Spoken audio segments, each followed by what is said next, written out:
Hi guys, thank you all for tuning into Big Mama Story Time. Story Time!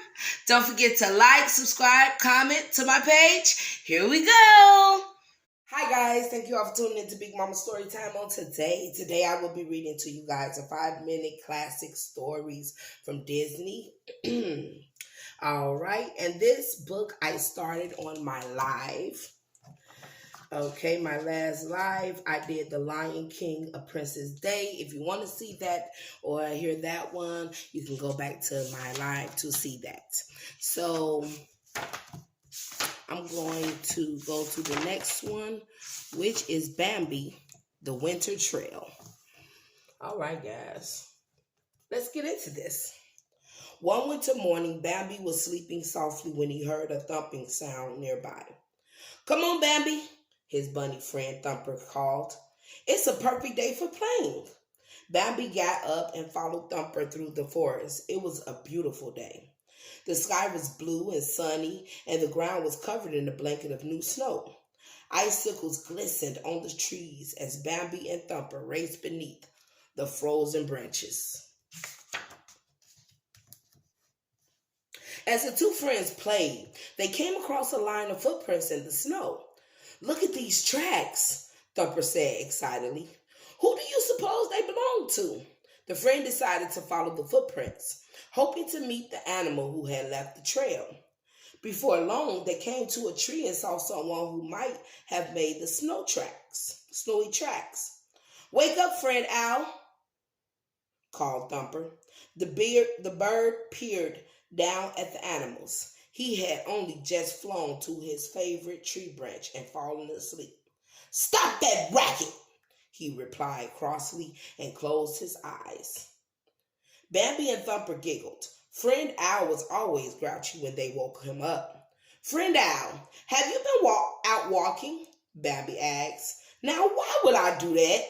Friend Owl replied, opening his eyes. "My wings take me everywhere I need to go." "Oh, I see," Thumper said. "Thanks anyway." So the two friends continued to follow the snowy footprints. Soon, Bambi and Thumper met up with their friend Fallon. "You can help us find whoever made these tracks," said Bambi, pointing to the trail. Fallon nodded and began to walk with them. "We should see if Flower wants to come too," Fallon said. Flower was their skunk friend. But when they found Flower, he was fast asleep. Thumper tried to wake Flower, but the little skunk just mumbled, "See you next spring," without even opening his eyes. He was like, "Leave me alone, y'all." The three friends decided to keep going without him. Thumper bounded down the path. He followed the footprints to a frozen pond and glided across. "Come on," he called. "There are tracks over here too." So Fallon and Bambi started to cross the pond. Before long, Fallon had joined Thumper on the other side. But Bambi wasn't a very good skater. His hooves slipped backward and forward until he fell flat on the ice. "Aw, Bambi," Thumper giggled. "It's okay. We can go skating later, and I'll even show you how to spin around." After a lot of slipping and sliding, Bambi finally took a running start and sped across the pond on his belly. "You made it!" Fallon cheered.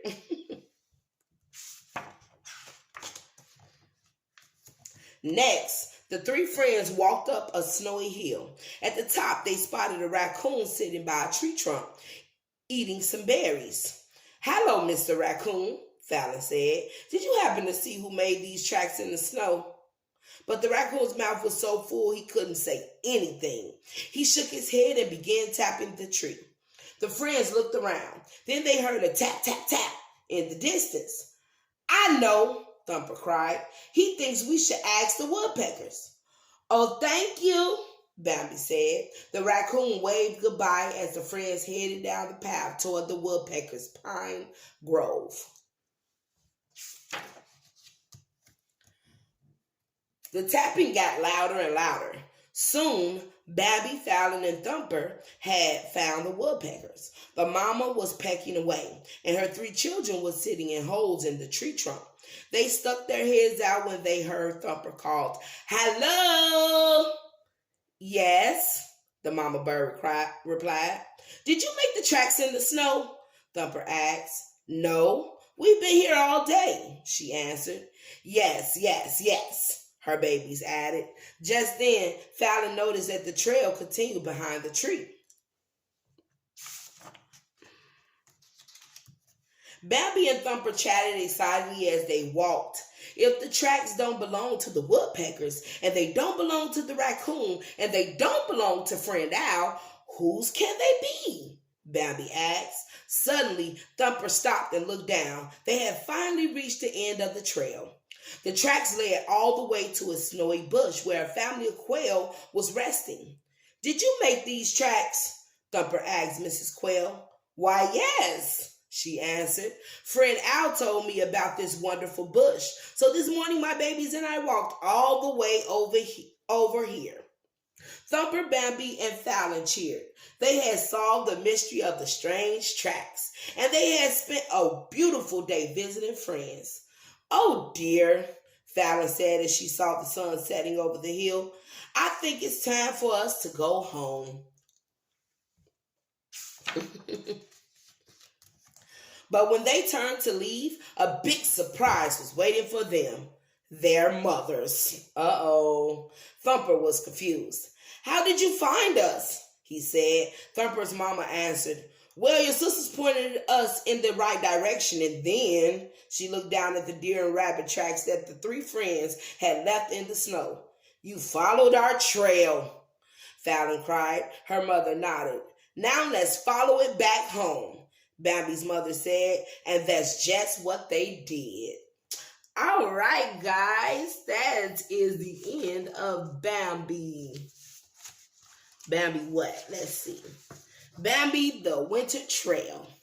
All right, guys. Thank you all for tuning in to Big Mama Storytime. Please don't forget to like, share, comment, and subscribe to my page if you haven't done so already. All right, guys. Bye.